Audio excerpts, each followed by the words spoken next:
You all to the event. A couple of ground rules. Sorry, I'm clicking on something. This event will be recorded, and you'll all be placed on mute throughout the presentation. But after the presentation, when we have our question and answer session, then we can take you off mute and you can raise your hand, either your actual hand, or if you look down at the bottom of your Zoom screen, you should have an icon that says reactions. And if you click on that, there's an option for raise hand. So at the end of Dr. Green's presentation, you can click on that. If you have something you want to comment on or a question, it'll raise a little hand in your screen, and that'll make it easy for Dr. Green or Ann to call on you. Also, if you have a thought or a question, you're welcome to type it into the chat option. And if you look down at the bottom of your Zoom screen, you'll see an icon for chat. If you want to click on that, it should open up a field on one side of your screen. And you're welcome to type whatever comes into your mind there. And Dr. Green will theoretically get to those at the end of the presentation. So you have a couple ways to participate. But before we get to Dr. Green himself, I'd like to hand things over for a few moments to our board president, Mr. Field Horn, who would like to talk to you about something important. Field? Thank you, Dr. Landis, and a welcome to all our audience. Most likely you are aware of our reorganization and rapid growth these 3 years, encompassing programs like tonight's, an archive of county documents, and a welcoming history museum with exhibitions such as the current star show on the potato chip. We have a long way to go before we can employ a full-time director once more. For now, we set our goal to build our membership. We hope you'll want to join us many times for events. So to become a member, go to brookside.org. Thank you, Dr. Landis. Excellent. Thank you very much. Yes, we are a nonprofit organization. We're entirely driven by membership, so we appreciate whatever you can contribute, and by participating in these events, you allow us to create even more exciting events. Now for the main show, Dr. Green. This is personally and professionally a very exciting event. We had it scheduled earlier this year, but we had to cancel for some personal reasons. But we're back on tonight, and this is like I said, a big deal. For those of you who keep up with the Times-Union, there was a piece about it. All right, well, Dr. Green doesn't think he's a big deal, but I do. The Times-Union paper was kind enough to do a piece about this. We hope that this is the first step towards a long-term relationship of some kind with the Mob Museum in Las Vegas, which is a internationally famous and pretty awesome institution. Hopefully, if things go well tonight, and you guys have a blast, we can set up some more events in the next coming years and see what happens there. So let me give you the official intro for Dr. Green. Michael Green is an associate professor of history at the University of Nevada, Las Vegas, where he earned his BA and his MA before getting his PhD at Columbia University. He specializes in the Civil War and Reconstruction eras, but also on the history of Nevada, Las Vegas, and related topics. He has written the leading textbook on his state, Nevada, A History of the Silver State, which is now revised for a second edition. And he co-wrote Las Vegas, A Centennial History, among other works, a textbook I have used, by the way. He is now writing, among other things, A History of Organized Crime in America for Rowman and Littlefield. Now that's the official version. Unofficially, I have to tell you, he's not going to like this, but he is one of the most highly regarded historians in his field of 19th century history. I've never met anyone in all of my years of being a professional historian who doesn't absolutely know and love Dr. Green on a personal and professional level. He's too modest to say that, but I had to share that with you, that he is a beloved figure, and we are so lucky to have him this evening. And this is going to be an exciting talk. So like I said, if you have questions, please put it in the chat or hold off until the end. And now I turn it over to Dr. Green. Thank you very much. Well, thank you, Dr. Landis. And I've learned a lot from Michael Landis's wonderful work on the Civil War era, and in addition to him being a great friend. And I'll just throw in whether or not it's appropriate to quote Churchill at a moment like this, I am modest because I have a great deal to be modest about. We are not modest in Las Vegas about the Mob Museum.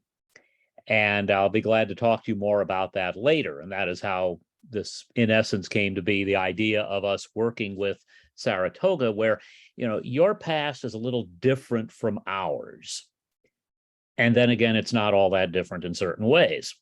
And that's kind of where I'll be going tonight. I did want to say that I am not going to try to tell you a lot about the history of Saratoga generally. I am going to defer to you all knowing a lot more. I know a bit about Las Vegas history, and I'll try to hit some of the highlights, or as the case may be, lowlights, because we have some of those too. And I get to share the screen, I think. Here we go. Let's see here. Technology, a historian's best friend. I think you should be able to see that now. So I will try to take you through this one by one. Saratoga, Las Vegas, Saratoga, and the mob connections. And I'd like to start with some themes and issues, just things for you to be aware of as we go through this. And Las Vegas, when you talk about Las Vegas, you don't need to find a body in a barrel in Lake Mead to know that we have some connections to organized crime out here. And Saratoga has its connections, and that's kind of what unites these two seemingly different places. But there are other things. These are both tourist areas and have been for a substantial portion of their, I'd say, the last century, and in Saratoga's case, even before. And some of what goes on with tourism, we're trying to get people to notice the tourism, and not that some of the people behind the programs and the attractions say things like "D's, Dems, and Does," and sound a bit like they might have come out of a certain movie with Don Vito. And finally, both areas have felt the effects of crackdowns on the mob at different times in different ways. So we will address some of that. Now, we don't have Gentleman Johnny Burgoyne in our past in Las Vegas, so it's a little less interesting in certain ways. And we didn't have a battle that really led to the colonies in the United States of America becoming an independent country. But there are a few things in our past I think are worth noting. The recorded past here is, of course, much shorter than the unrecorded past, but the artifacts go back a long way. And about 1,000 years ago, there was a group here that we refer to now as the Puebloan people. It used to be they were called the Anasazi. And then it turned out that the term Anasazi meant ancient enemies. And if I may quote an old Las Vegas historian friend, nobody went around calling each other ancient enemies. So we refer to them as the Puebloan people in terms of them building a rather large city. There were probably 1,000, 2,000 people in this area near Las Vegas 1,000 years ago.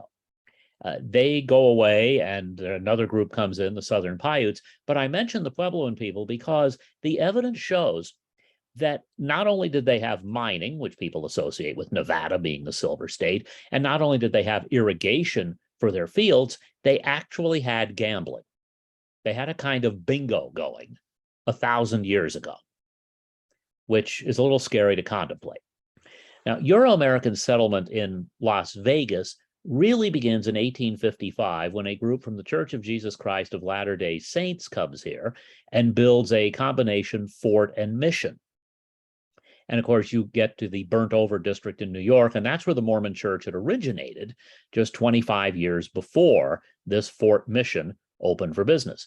Now, they were only in Las Vegas for a couple of years at that time, and this goes back to a theory of Las Vegas history, that the most important person in our history is not a gangster, it's not a modern hotel builder, it's Willis Carrier. Because if he hadn't invented the air conditioner, none of us would be in Las Vegas.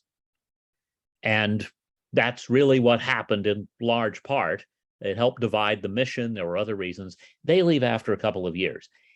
There will be some ranchers around. And finally, in 1905, the bearded fella, Senator William Andrews Clark of Montana, completes construction of a railroad in partnership with the guy with things going in and out of his mouth, Edward Henry Harriman of the Union Pacific, and lo and behold, Las Vegas becomes a railroad town.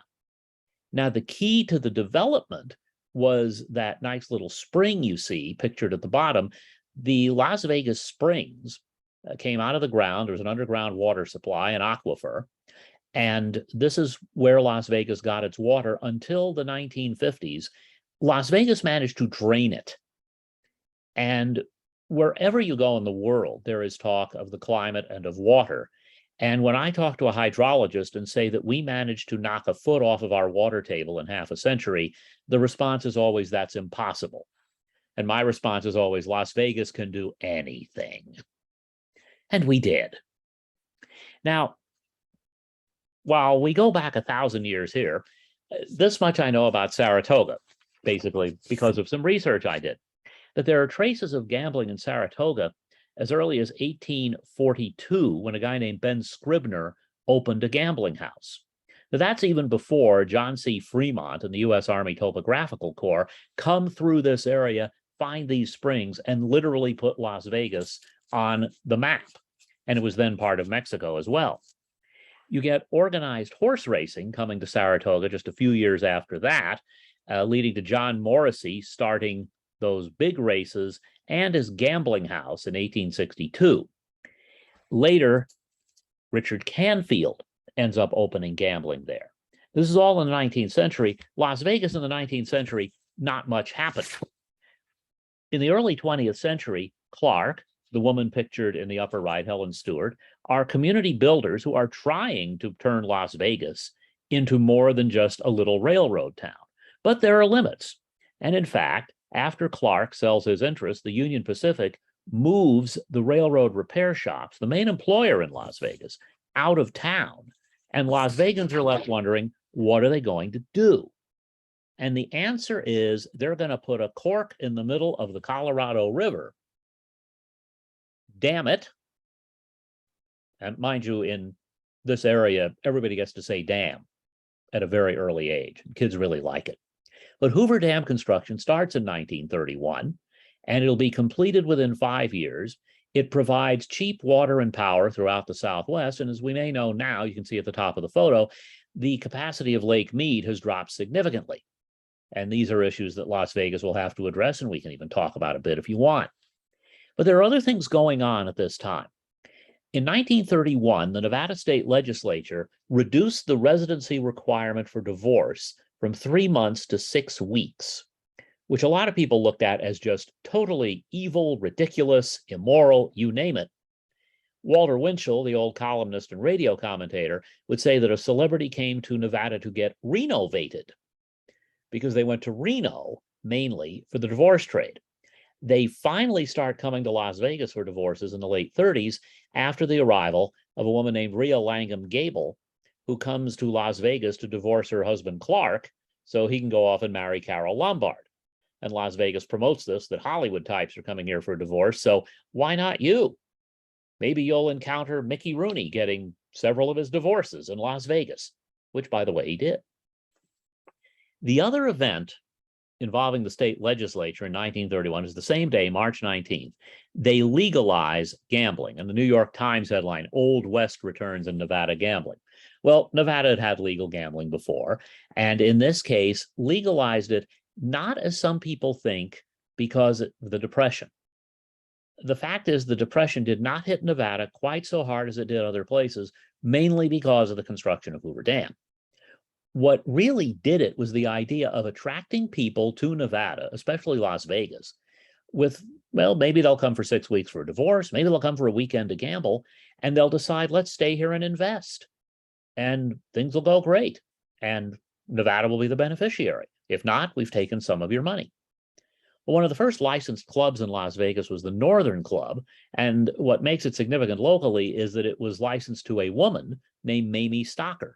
And it was very unusual, if you think about it, for a woman to be running that kind of business, but she was the first licensee. The next year, 1932, comes an event that's going to affect New York as well, when New York's governor, Franklin Roosevelt, is elected president. And New Deal projects are going to reshape Las Vegas and a lot of the rest of the country. And it's also going to help elect a senator from Nevada, Pat McCarran, who becomes known nationally for his anti-communist witch hunting and his anti-Semitism. What he ended up being known for in Nevada was bringing home a lot of federal pork, a lot of federal projects, as well as protecting the gambling industry.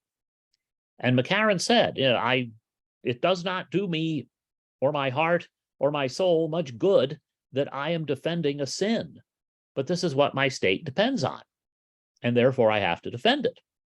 Well, one of the people who ended up being involved in Las Vegas also was involved in your neck of the woods, Meyer Lansky.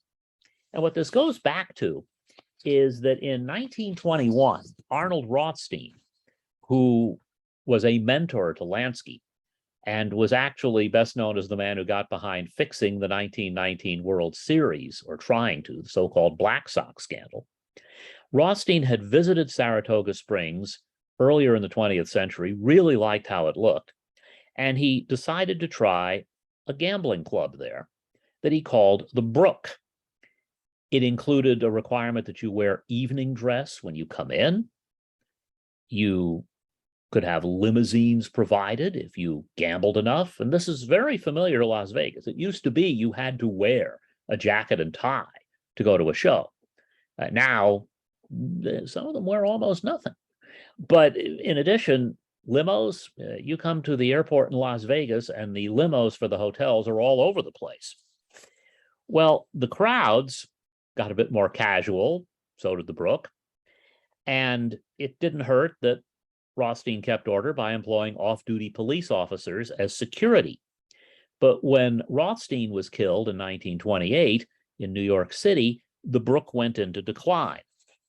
Now, before that, there had also been somebody who was buying supplies for what would become the Arrowhead Inn, which is pictured in the upper right here.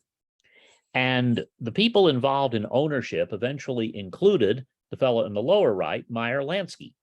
And Lansky was kind of the Secretary of the Treasury and Secretary of State for organized crime. He wasn't technically the guy who ran things, but he was the top diplomat and he was the top money man. And I have the theory to this day that if Lansky was in the cabinet, we'd have world peace and a totally prosperous economy. We also probably would all be paved, but who knows? Lansky knew how to run clubs efficiently. He knew how to make and count the money. And there were plenty of people coming into the Arrowhead soon to gamble, and plenty of people coming to investigate it, and not being able to find much because Lansky was too quick for them. The Arrowhead stayed open until World War II. It closed for that period of time, reopened shortly thereafter for a few years. Lansky also got involved in something called the Piping Rock. Now, that's on the north side of Union Avenue near Saratoga Lake. And in 1932, it was a restaurant called the Lido Venice, and Lansky turns it into the Piping Rock. For the gambling operation, he'll bring in somebody else. But the point is, Lansky has gotten things going for organized crime interests in Saratoga. And if Lansky's involved, the five families of New York are involved. Furthermore, the five families work with the other families around the country. You don't expect to find mobsters from the Midwest and the far West necessarily getting into Saratoga, but it means that money is being carried out the back door to help all of those families. Now, that's interesting. I didn't need that. There we go. Now, Lansky's an important figure in Las Vegas as well, just as he's important to the development of gambling in Saratoga. He's involved in the El Cortez, pictured in the lower right. That's a downtown hotel casino that opened in 1941.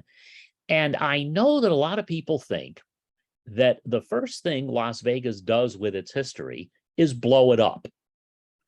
Frankly, Las Vegas does not blow up a lot of its history, but a lot of older strip hotels have been blown up. This one's downtown, and it has been there since 41, and it's actually still in pretty good shape, and you can see some of the 1941 construction on it. It's kind of interesting to see the historic building down there. Well, somebody who had run illegal gambling cruise ships off the California coast was listed as the original owner of that hotel and of the Thunderbird Hotel, pictured in the upper left.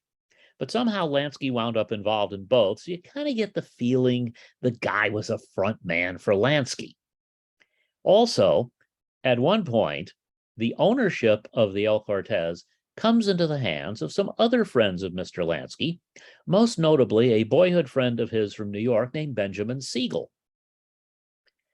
And Siegel is quite successful at the El Cortez, and with that money, he and Lansky and their partners invest in a hotel under construction on the Strip, the Flamingo. Now, some of you have seen the movie Bugsy, and therefore, for example, you know that Bugsy gave a great performance as Warren Beatty. But as history, it's a good movie. As history, not so much. There were already casinos in Las Vegas. There were already substantial casinos in Las Vegas. The Flamingo was the first real luxury hotel casino. That is a difference. The idea was not originally Siegel's. It was actually the idea of a Hollywood businessman named Billy Wilkerson, who published the Hollywood Reporter, and in an interesting connection to Nevada and Pat McCarran, actually started the Hollywood Blacklist. Well, Billy Wilkerson wanted a place to gamble and drink with his friends, and Wilkerson loved to gamble. Now, I should not say this because, of course, I want all of you to come to Las Vegas and spend money so that my salary holds up, since I'm a state employee. But the fact is, there's an old saying about the casino business. If you want to make money in a casino, own it. Well, that would be good for Wilkerson if he got to own it, except he gambled away the money he needed to build the Flamingo. So we actually have this at the Mob Museum. The only time I've ever seen it, a piece of paper that a mobster signed agreeing to ownership. Siegel signed an agreement with Wilkerson to take over construction. He finished. The Flamingo opened December 26, 1946. It is a limited success, and Siegel has his issues. And he ends up being the victim of the first hostile takeover in Las Vegas. Because if you are shot 9 times, it is by definition a hostile takeover. Well, Lansky and his crew stay in charge of the Flamingo. And this is all done behind the scenes. Lansky's name is not on a single license. You don't find out this sort of thing until the event depicted in the upper right of this slide.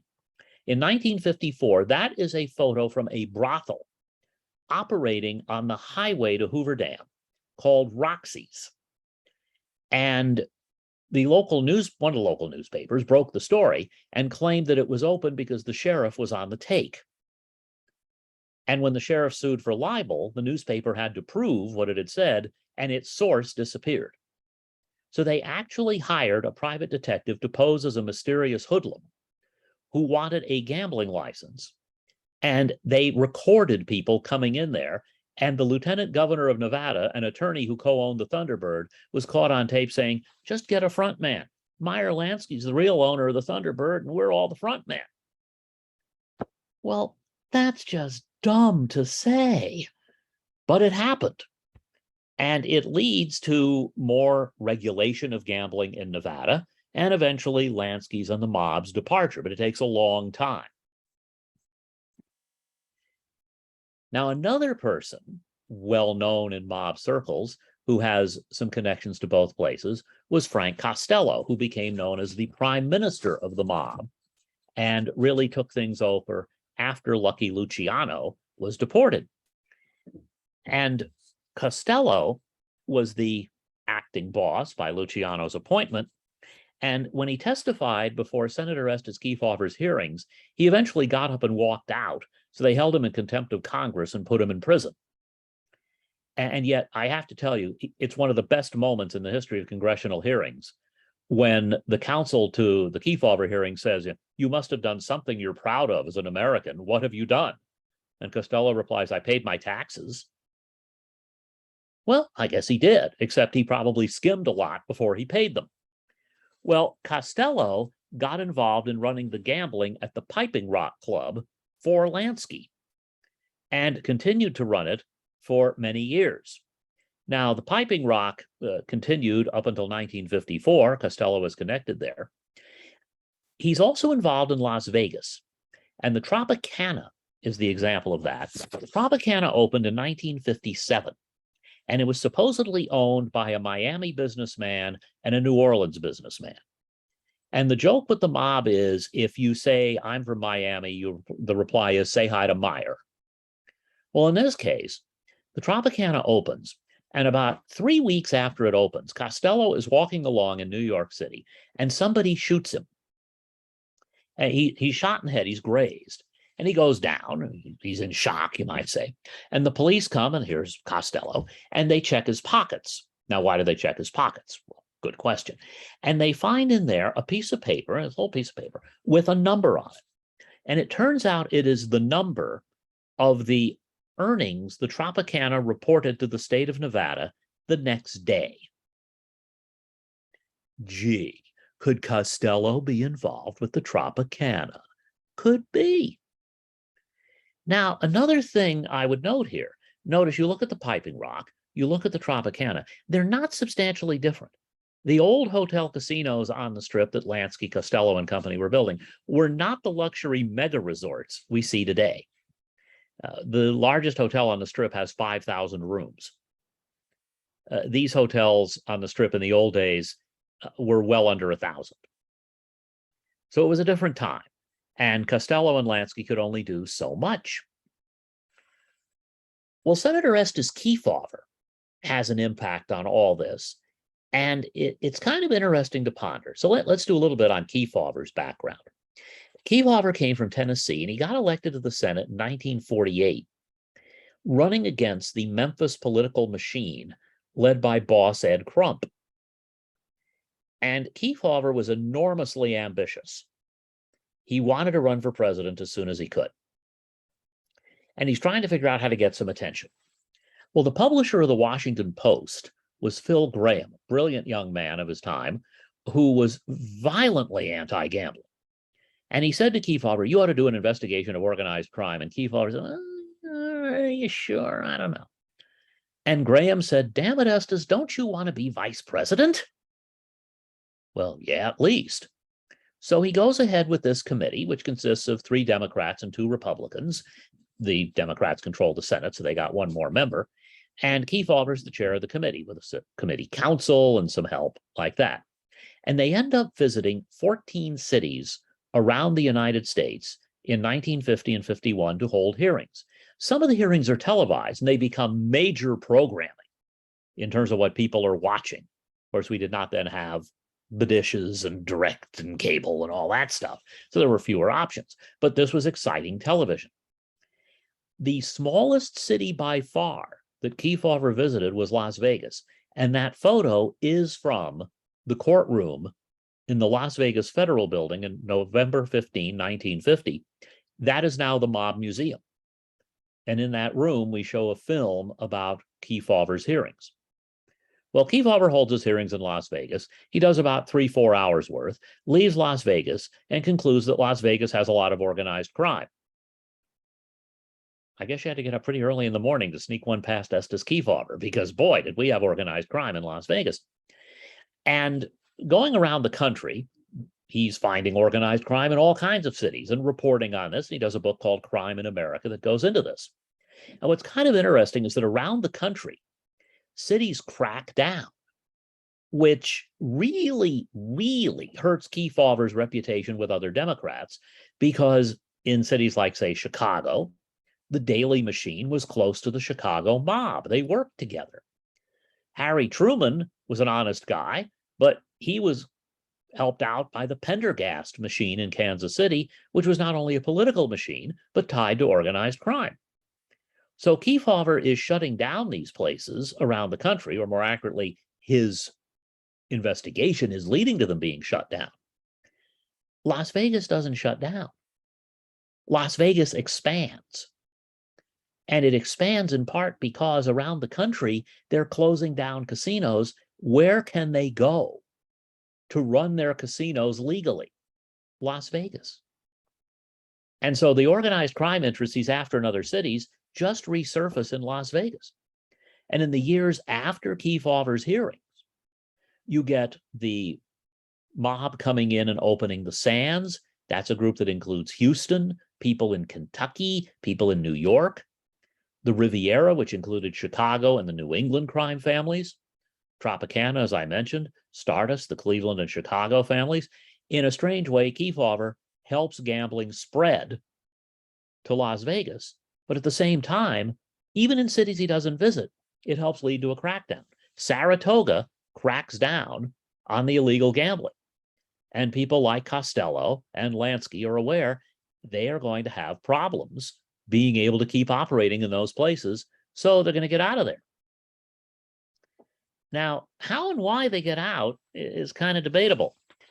There was a series of fires in Saratoga over a lengthy period of time, but on the night of August 16 and 17, 1954, the Piping Rock mysteriously caught fire and was pretty much burned to the ground.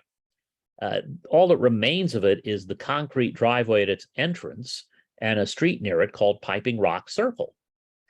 Well, there's reason to think the mob thought, let's get out of here. Here's a way to get out. If we burn down the place, we don't have to worry about it.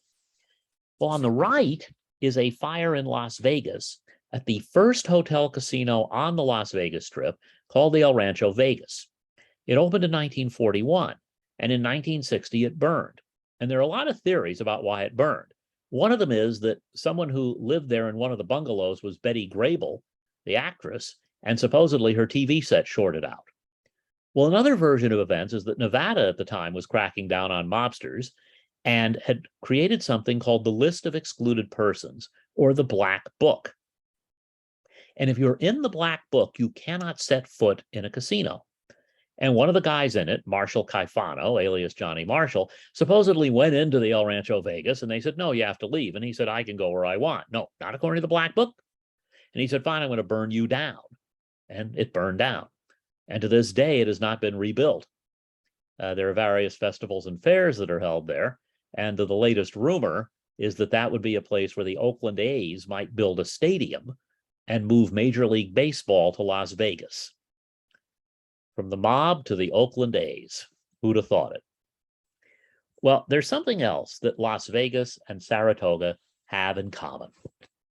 And that is that very early in the gambling history of the Saratoga resort business, entertainment became part of the equation. And Jimmy Durante performed in Saratoga. Xavier Cugat and his orchestra performed there. And they are two of the acts who opened the Flamingo in 1946. And I have to mention, Durante, of course, was famous for mangling language. And he said that every time a studio tried to get him to speak better English, then they'd put him in a movie with someone like Xavier Cugat. And Cugat's English was not very good. He was not a native-born speaker, and Durante was back where he started. But another of the big names in Las Vegas was the last of the Red Hot Mamas, Sophie Tucker, who also performed during Prohibition in the early Rothstein days, and then in later years in Saratoga, and was a key performer at the El Rancho Vegas in particular. And to this day, of course, Las Vegas is very well known for its entertainment. And today, the entertainment's a bit different. You don't get the Rat Pack the way you used to. And you don't get, as Frank Sinatra once put it, about what they charged in the showroom. For $5, you get filet mignon and me. Well, in this case, you didn't pay anything, and you got me, which says something, but I don't know what. But at any rate, that's the basic lecture here, and I wanted to leave time for you to ask questions, make comments, and I'm glad to try to talk about whatever you'd like me to talk about. I would like to interject real quick. I'm so glad you talked about Kefauver. As a huge Disney fan, I'm going to make another connection that is not really on topic, but it doesn't matter. That Walt Disney was a Kefauver fan, even though Disney was usually supporting the Republicans. And that is, there's a connection between Kefauver's 52 run for the presidency and his coonskin cap, that became the symbol of Kefauver's presidential, or at least Democratic nomination run. And 2 years later, Walt Disney starting the Davy Crockett series on his weekly television series. Now, Walt never specifically said anything about the connection, but it doesn't take too much of a mind stretch to see suddenly the Kefauver coonskin cap on this do-gooder who goes around solving problems. So anyway, that's fun. All right, looks like we got Not a surprise there. By the way, I would like to interject, Mr. Kozlowski. Thank you. I wasn't sure, frankly, how it would look or what might be lost to the side full screen. And what I did show, you did get to see just about all that there was to illustrate. A couple of things that might have run off the side, but I apologize for that. All right, well, if anyone has any questions, please raise your hand on your screen or type it into the comment section, anything that comes to mind. And Dr. Green, I'll leave it to you to field those if you like. Okay, well, glad to. And while I'm there, I want to say hi. I'm going to go ahead and embarrass them. So the Emerys who are on there, Michael Emery is a professor he teaches music at Skidmore College, and his wife Stephanie grew up with my wife. And they both live to tell about it. First of all, I want to I got a direct message, and I want to thank the person who sent it. The performance, Sally Sheldon asked where the performances were held in Saratoga, and they were in the Piping Rock. In fact, at one point when the Piping Rock closed for a time, because of some renovations and the like, they had contracts with the entertainers. Lansky had them paid, even though they weren't performing. So they were performing at the Piping Rock.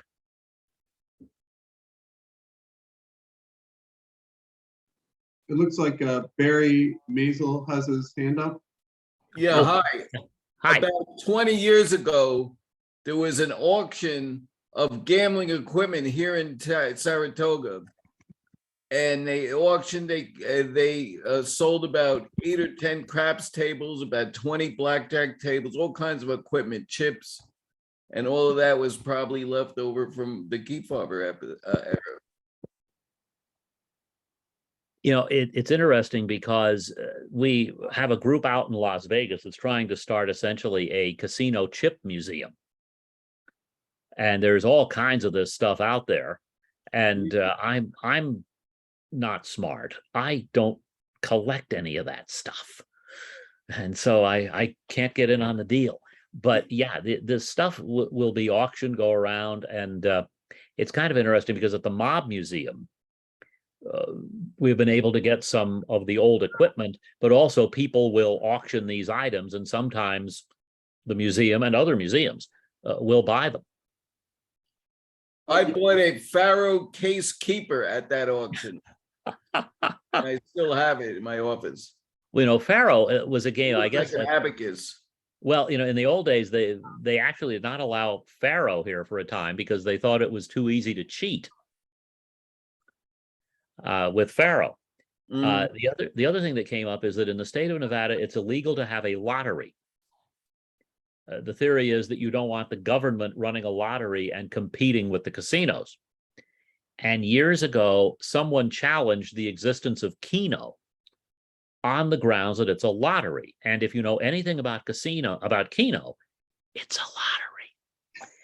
And an attorney came up with this way to allow Keno. And I say this loving attorneys because they do great work for society and they're very smart. This was genius. He said Keno was invented in China, which makes it a Chinese lottery. And the Nevada laws do not ban a Chinese lottery, just a lottery. Therefore, we can have Keno. I wish I was that smart. Really do. Anyone else? Dr. Green, can I ask another question? Or Yeah. just to keep things going. So when the pandemic struck, this is so historical, but when the pandemic struck, our Saratoga race course closed, Mhm. and it was a big deal for a lot of reasons that you can imagine. I'm curious, how did the similar establishments in Vegas weather the storm? Was there a sense of crisis, or did they push right through it? Well, I will tell you about one of the eeriest things I've ever seen. This would have been probably May of 2020. My wife and I went to dinner at a friend's house. Now the pandemic is on, so we sat outside and it was nice. And we're on the patio with these two other couples. And it was a Friday evening, and then we drove home. And when you're driving home in Las Vegas, if you are on the east side of town coming from the west or vice versa, you're going to go over the strip. And I am going down and go right across the strip, and there are no lights. Nothing. It's totally dark. That's what happened. All of the hotel casinos completely closed. And then came the reopening for a while, and there were difficult times and so on.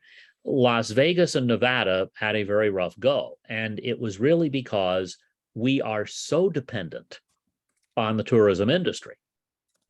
And then you take the economic issues nationally that are related to the pandemic, and if people can't afford to spend money, what are they probably not going to spend money on? Well, in an ideal world, they don't spend it on gambling, you know.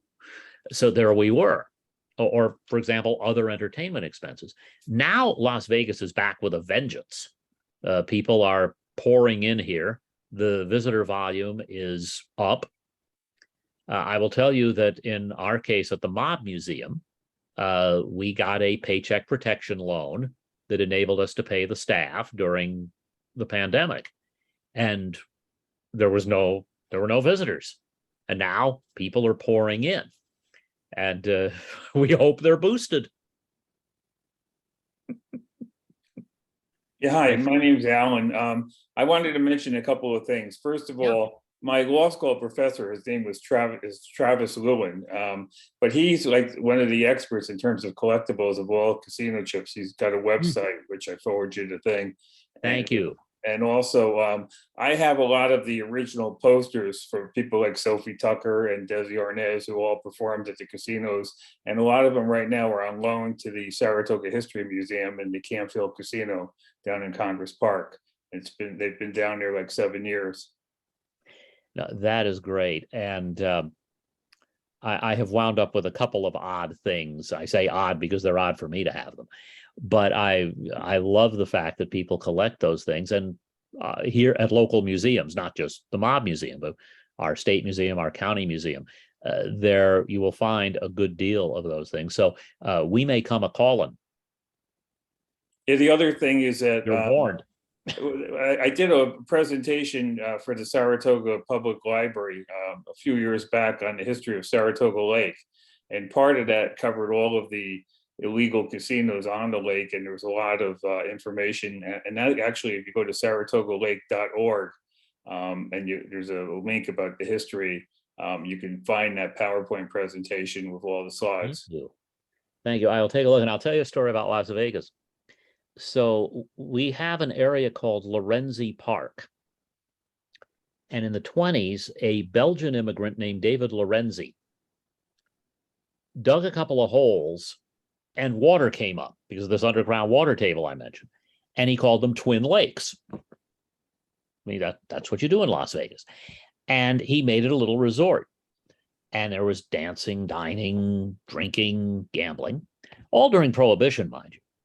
Well, to this day, the story is that they built underground tunnels because of the fear that the Prohibition agents would show up. Nobody's been able to find these tunnels here. Our ground is very hard. I have my doubts that anybody could easily dig an underground tunnel, but maybe with that water table, it was possible. It's just we haven't been able to find it. But I love the idea they're out on the lake, they're gambling, and then the stuff is on top of the water, mind you, and then, okay, close everything down, head for the tunnel. And So we have our lake, but unlike Saratoga, it's a fake lake. Well, there's a lot We have of, Lake Mead, which is disappearing. That's another story. and basically with everything they're finding in Lake Mead, I run the Facebook page for the Saratoga Lake Association, and we've had a lot of fun discussion about what likely would they find if they dredged the lake here, because a lot of the casinos were right on the lake, and supposedly whenever they had raids, all the machines would be thrown into the lake. They're a bit waterlogged now, I don't doubt. Thank you. I've got another question, if you don't mind. Sure. A historian question about sources. I'm curious. We have archives obviously in our area, including at Brookside Museum. But is the Mob Museum or any of the archival repositories in Vegas or maybe even Reno have stuff on us? Is there Saratoga stuff? Like, I'm curious how you dug some of your stuff up, or is on your end, do you see us? I'm curious. Yeah, and I was getting books out of the library and so on. I have not seen much in our archives about Saratoga. And our archives are limited on organized crime. The Mob Museum does not have archives. I should tell you that. But we have the State Museum, the County Museum has some material. UNLV Special Collections is a gold mine. And there might very well be some Saratoga material in there. I was looking specifically for the organized crime side and didn't find much. This is actually a problem with finding out about organized crime. They didn't write things down if they could help it. So But the I think archival sources are limited. So you might be able to find some Saratoga material that's connected to, oh, well, I was there and I worked there at one time, but you're not going to find stuff connecting it to the gambling, for example, which makes this kind of difficult. And I will tell you all a story related to this. It's not Saratoga, but it's similar. The woman who introduced my wife and me is the daughter of a federal judge whose next door neighbor on one side in Las Vegas was a former governor, and on the other side was a bookmaker who was connected to the Los Angeles mob. And the governor and the federal judge did the eulogies at the bookmaker's funeral. But the bookmaker, and we called him Bill the Bookie, a scholar met him. I'm sort of a scholar, but I didn't try this, and was talking with him. He said, wow, I'd really like to interview you. And Bill said, I have a terrible memory. Now, Bill would look at this gallery view on Zoom and remember every name and probably know things about you you'd forgotten. But don't ask him to remember which mob guy he was connected to. Yeah, our former police chief, Greg Veach, I think he went out and did a presentation at your museum. And Yes. And so he's written at least 2 books, which I assume you probably have in your collection now. We do. And, it's another example of the connections between the two. By the way, I see Pat McKenzie raised his hand. Or her hand. I'm sorry. Patricia. You're a her. I apologize. I am yes, I'm a Pat, right?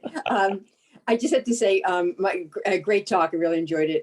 Thank you. My brother goes out to Las Vegas all the time, and he happens to be there now. So I texted him and I said, oh, I'm listening to a talk about Las Vegas. Have you ever been to the Mob Museum? And he said, yes, he loved it. He goes, I was surprised how much I liked it. And he said he found it very informative, and he learned a lot of things about the mob that he didn't know. So, well, good job. I appreciate that, and the museum will appreciate that. Thank you. I see a hand waving. All right. Since the main Saratoga gambling now is mainly famous for the racetrack, I was wondering, has there ever been any attempt to have horse racing in Las Vegas to build a track? Anybody ever attempt that? The amazing thing is that they did. And I say that because the racing season tends to be the summer. And I think humans are crazy to go outside in the summer here. There were a few attempts. There was also an attempt at dog racing. They didn't work. It was just that people were not going to go outdoors in the summer to do that. And then, of course, they were also competing with places in this region like Del Mar and Santa Anita. And it's very hard to compete with them when the climate in California at that time of year is so much more pleasant. Interestingly, there were people from Las Vegas who got into horse racing and were involved in the California tracks. And one of them, named J. Cal Housels, tried to do a little bit here at one point, realized it wouldn't work, and just gave up on it right away. But for what it is worth, Las Vegas's real connection is this: betting, gambling on horse racing. And the main attraction for Siegel coming to Las Vegas was actually the race wire. Because if you had the control of the race wire with the information about the horse races, then you control the information going out. The bookmakers need the information from the race wire, and you charge them for it. And Mr. Siegel did not charge low rates. And so there is a big fight about that out here. And he and his partners do get control of the race wire. They had some investments in casinos, but the race wire was the big thing to them at first. So that's our horse racing connection. I'm afraid it's not. By the way, one connection between the Mob Museum and the Capital District is, I don't know if you even know this, but you have a photo there of a home that was the home of a mobster. It is now the home of a former state senator, Carl Kruger, who bought it, gas pipe, something or other. Who was you have that photo there. And when I was at the museum with someone else who knew, I know former Senator Kruger, and this, I was there with a former New York State senator and said, that's Carl Kruger's house. Ah, well, eventually went to jail, by the way. Oh, not well, for gambling. Let's not talk about that. But, you know, any connection will do. Yeah, I was going to say that I've been to the museum in Vegas, and I was also very impressed with it. They had some great items in the gift shop. You could get like something that looks like iron knuckles that you could use. Oh, yeah. Well, if you're in the museum, so you start on the third floor and go down. On the third floor, there is this video we have called Mob 101. And next to it is a case about the New York Police Department and material that belonged to someone from the NYPD. It's actually my grandfather. And the iron knuckle, there's a set of iron knuckles in there. Now, what he ever would have used them for, I have no idea. I would never think my grandfather would do that. For the record, when I was a snotty little kid, as opposed to being a snotty little adult, he would sit there watching TV, and if there was something on the news he didn't like, he'd sort of go, it's not the same since the Miranda ruling. And one day I said, Grandpa, from the stories you've told me, you caused the Miranda ruling. Which wasn't exactly true, but there was a little bit to it. But it's kind of an interesting story in that the museum, when it started, there are, yes, collectors, and this guy rented out some of his material. And then after a couple of years, he said, I want to charge more. And we weren't prepared to pay that much for the whole thing. So I said, well, what if we rent this from you? No, all or nothing. So then we're busily trying to fill the museum. We kind of had to redo it. And I said, well, okay, let me get out, as my father called them, your grandfather's torture implements. So Grandpa's stuff wound up in there, including him in a photo giving the side eye to Fiorello LaGuardia. He didn't like LaGuardia. Those reformers, you know. Got to watch them. Any other questions? In the spirit of things, a last call, so to speak. We have a speakeasy. Come on out for the last call. Yeah, that's what Brookside needs a speakeasy. Oh, I see the Emorys have a Dr. question. Green. Yes, So- Mr. Emory. So it's been great seeing you in speaking on your expertise, and we've been to the Mob Museum and we enjoyed it. In fact, we got a tour by you, so that was really nice, and saw some of the connections to Saratoga when we were there. I'm just thinking about the entertainment field and the kind of role of the mob with all these really great entertainers of the past. And this whole concept that the Mob Museum kind of implies that the mob is a thing of the past. And maybe it's dangerous for me to even bring this up, but I'm just curious about, is the mob really a thing of the past? And do you have anything to say about that? Not if I want to survive this talk. Okay, so No, I no, thought no, no, actually I can, don't worry. So essentially, the mob was driven out of the casinos in the 80s. There is still organized crime here because there's organized crime of some kind everywhere. It tends to involve street crime and the things you associate with it, whether it's prostitution, drugs, loan sharking.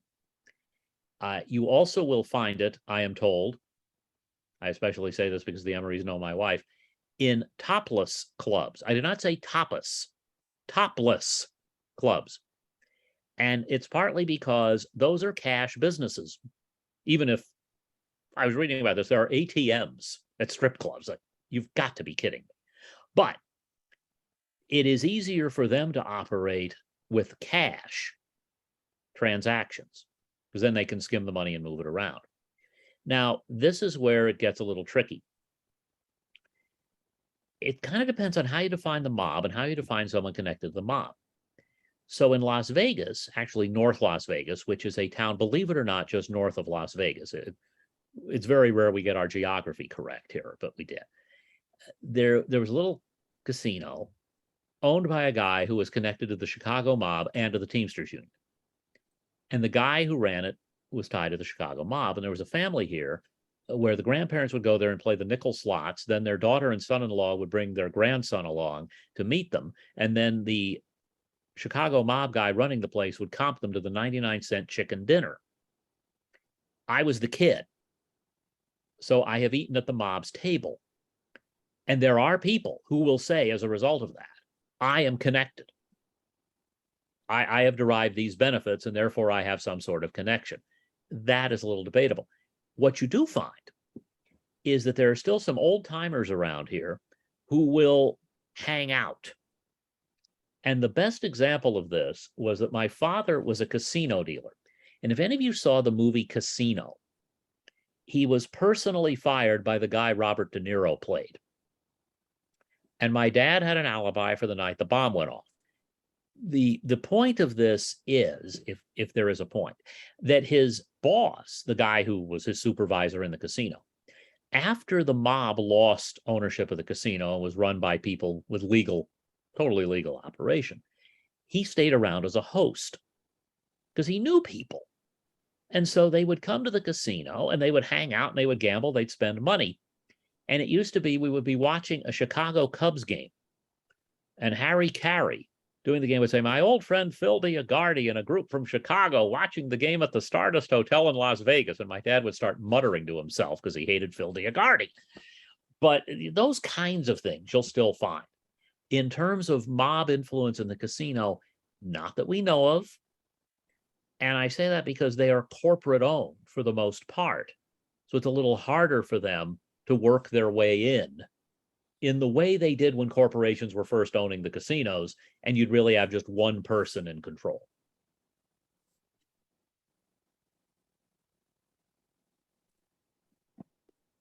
The good old days. You know, they say the food was cheaper, but I have to tell you something. I remember those buffets, and I remember that if we wanted ethnic food in Las Vegas, there wasn't any good ethnic food. And today there are people who come to Las Vegas as food tourists and go to these great places that I can't afford to go. And I'm for them going. Although we took the Emerys to a couple of nice restaurants when we were here, but we got discounts. Anyone else? Last call. All right, well, I'm going to take this opportunity to thank Dr. Green again for joining us this evening. Thank you all. With it. And I hope you all decide, if you're not already, to become members of the Saratoga County History Center. And I hope that you also consider perhaps visiting Dr. Green out at the Mob Museum in Vegas. And like I said, maybe this is the beginning of a beautiful friendship, to quote. If you find me on the UNLV website, let me know, and we'll see what we can do to help you with your visit. Thank you very much, everyone. Have a good evening. Thank you, Dr. Green. Thank you. Thank you all. Good night.